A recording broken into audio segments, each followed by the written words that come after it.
जय हिंद दोस्तों, स्वागत करता हूं आप सभी के अपने यूट्यूब चैनल टेक स्टडी पे। दोस्तों, बीएड से संबंधित बहुत बड़ी अपडेट निकल के सामने आ रही है, जहां फ्रेंड्स फर्स्ट मेरिट लिस्ट के आधार पे अभी तक आधी सीटें भी नहीं भर पाई है। आप लोग को परेशान होने की आवश्यकता नहीं है। अगर आप सेकेंड लिस्ट में जाने वाले हैं तो वीडियो को आप लास्ट तक देखिए, सारी इन्फॉर्मेशन मैं आपको इस वीडियो के माध्यम से देने वाला हूँ। वीडियो शुरू करने से पहले मैं आपसे एक छोटा सा रिक्वेस्ट करना चाहूँगा कि आप अभी तक इस चैनल पर नए हैं तो आप इस चैनल को सब्सक्राइब कर लीजिए और बेल आइकन को दबा दीजिए, ताकि ऐसे ही लेटेस्ट वीडियो मिलता रहे। चलिए शुरू करते हैं। दोस्तों, आप लोगों ने देखा कि कैसे ललित नारायण मिथिला यूनिवर्सिटी ने अब की बार स्टूडेंट को परेशान करने का काम किया है। और जाहिर सी बात है कि अगर आप स्टूडेंट को परेशान करेंगे, अगर सही इन्फॉर्मेशन नहीं देंगे या फिर एडमिशन के समय उनको मनपसंद कॉलेज नहीं देंगे, तो जाहिर सी बात है कि बहुत सारे स्टूडेंट जो है उसमें एडमिशन नहीं लेना चाहेंगे। और वैसा दिखा भी। अब की बार 36,800 सीटों पर नामांकन होना है, लेकिन अभी जो इन्फॉर्मेशन निकल के आ रही है, 18,439 स्टूडेंट ने यहाँ पे पार्शियल पेमेंट किया है। यानी कि 3,000 रुपये की पेमेंट यहाँ पे मात्र जो है 18,439 स्टूडेंट ने किया है। उसमें से भी आप देखेंगे तो 3,488 अभ्यर्थियों ने कॉलेज अप्रूव किया है। यानी कि इन्होंने एडमिशन लिया है। मात्र 3,488 की बात हो रही है। आप यहाँ पे समझ सकते हैं कि कितनी कम संख्या है। और आपको पता है कि सीटें कितनी 36,800 है। तो अभी तो डॉक्यूमेंट वेरिफिकेशन में समय है, 29 तक एडमिशन ले सकते हैं, तो यह संख्या बढ़ेगी। लेकिन मुझे नहीं लगता है कि यह संख्या जो है 10,000 को क्रॉस करेगी। अगर 10,000 भी क्रॉस नहीं करती है तो भी सीटें बहुत ज़्यादा खाली रहने वाली है। तो आपको सेकेंड में और यहाँ पे स्पॉट में मनचाहा कॉलेज जरूर मिलेगा। ये चीज़ें आप ध्यान रखिएगा। एलएनयू की एक और नई चाल सामने निकल के आ रही है, जो आप देखेंगे। मैं आपको इसी वीडियो के माध्यम से आगे दिखाऊंगा। देखिए, यहाँ पे एक चीज़ देखेंगे, यहाँ पे जो आपके लिए इंपॉर्टेंट है वही चीज़ मैं आपको बता रहा हूँ। चलिए, यहाँ पे देखेंगे कि डॉक्यूमेंट वेरिफिकेशन और नामांकन लेने का समय है। अगर उस समय तक, यानी कि 29 तक, अगर उस समय तक उन्होंने नामांकन नहीं लिया तो वे सीधे स्पॉट राउंड में चले जाएंगे। अब देखिए, अगर आपने 3,000 रुपये पेमेंट कर दिया है, अगर 29 तक आप यहाँ पे एडमिशन नहीं लेते हैं तो डायरेक्ट आप कहाँ चले जाएंगे? स्पॉट राउंड में चले जाएंगे। उसके बाद एक और लाइन देखिए, फिर मैं आपको बताता हूँ। वहीं जिन्होंने फर्स्ट मेरिट में पेमेंट नहीं किया है वे भी स्पॉट राउंड में ही नामांकन ले पाएंगे। और यहाँ पे देखिए, बहुत बड़ी अपडेट। और यह आपके लिए नहीं कर रही है एलएनयू, यह एलएनयू जो कर रही है अपने फ़ायदे के लिए कर रही है। उनको लग गया है जहाँ पे फर्स्ट मेरिट लिस्ट के आधार पे कि हमारी सीटें फुल होने वाली नहीं है। यहाँ पे 18,000 स्टूडेंट ने पेमेंट किया है, लेकिन कहीं ना कहीं एडमिशन जो है 34,400 ही लिया है।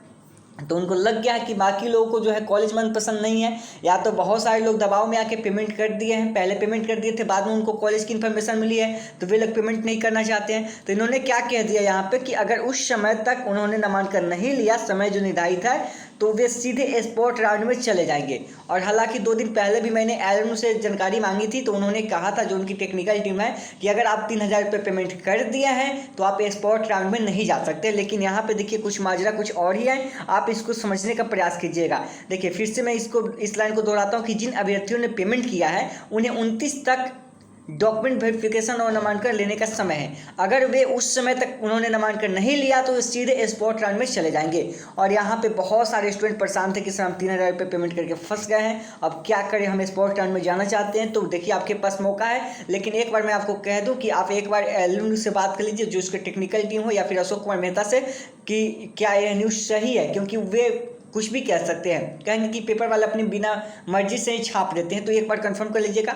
हालांकि हमारी जो बात हुई थी 2 दिन पहले, मैं आपको सुनाता हूं कि क्या बात हुई थी, पहले उसको सुनिए। कह रहे कि जैसे कि फर्स्ट काउंसिल में जो कॉलेज अलॉटमेंट हुआ था, तो आपने तो नोटिस भी दे दिया कि अब सेकंड में मौका नहीं मिलेगा स्टूडेंट को। तो और पेमेंट भी हो चुका है 3,000 रुपये। अब समस्या ये है कि कॉलेज जाने के बाद कॉलेज वाले डिमांड कर रहे हैं 2,30,000 प्राइवेट कॉलेज। अब हम चाहते हैं कि ऐसा कोई नोटिफिकेशन नहीं, वो नहीं, आपके द्वारा नहीं है ना, कॉलेज वाले मांग रहे हैं कॉलेज अलॉटमेंट होने के बाद। अब हम चाहते हैं कि कॉलेज को कौन सा यूनिवर्सिटी से अटैच है कॉलेज? टीपीयू से है, पाटलिपुत्र यूनिवर्सिटी से। टीपीयू यूनिवर्सिटी से कहिए कि हमसे ज्यादा मांगा जा रहा है पैसा। तो उस पे कौन कुछ नहीं करते। नहीं, तो वो नहीं, आप वो नहीं कर सकते हैं। हम चाहते हैं कि हम स्पॉट में चले जाएं। मान लीजिए हमको कॉलेज छोड़ के जाएंगे, नहीं जा सकते। तो इसका मतलब हम उसको 2,30,000 दे दें। 2,30,000 फीस नहीं होगा, ठीक है? फी हम आपको प्रूफ दे, गलत आपको प्रूफ चाहिए। हाँ, प्रूफ दे। आप फीस को लेके, ठीक है, फीस को लेके रिगार्डिंग आप पार्टिसिपेट यूनिवर्सिटी आप उससे कंसल्ट करिए। वो नहीं ना, तो मतलब समस्या है कि जब तक हम कंसल्ट करेंगे टीपीयू से, नहीं, तब तक पता चलेगा एडमिशन प्रोसेस मेरा बुझा जाएगा। करिए कि हमारे आप कंसल्ट करने में तो 5 मिनट से 10 मिनट में बात कर लीजिएगा कि हम तो इतना फीस मांगा जा रहा है, आप उनसे बात करिए ना। तो उनसे बात ये कीजिए, कहना तो चाह रहे हैं। ऑप्शन नहीं है कोई स्पोर्ट के लिए? नहीं नहीं बिल्कुल नहीं, स्पोर्ट के लिए ऑप्शन नहीं है? नहीं बिल्कुल नहीं। तो दोस्तों आपने सुना कि इन्होंने कहा कि स्पॉट के लिए कोई ऑप्शन नहीं है अगर आप 3,000 रुपये पेमेंट कर दिए हैं। फिर भी अगर ऐसा है तो फिर यहाँ पे इस नोटिस में ऐसा मेंशन क्यों किया गया है, तो इसकी एक बार आप वेरीफाई कर लेंगे, एक बार कॉल करके पता करेंगे। हो सके तो आप अशोक कुमार मेहता को कॉल लगाइए, क्योंकि उनकी जो है ना गिरगिट की तरह रंग बदलते हैं ये लोग। अभी आपने सुना एकदम पूरा क्लियर आपने सुना कि कह रहे हैं कि स्पॉट में मौका नहीं देंगे पेमेंट करने के बाद। अब यहाँ पे कह रहे हैं कि अगर आप एडमिशन नहीं लेते हैं, 3,000 रुपये पेमेंट करते हैं, तो आप डायरेक्ट स्पॉट टाइम में चले जाएंगे। ये क्या माजरा है?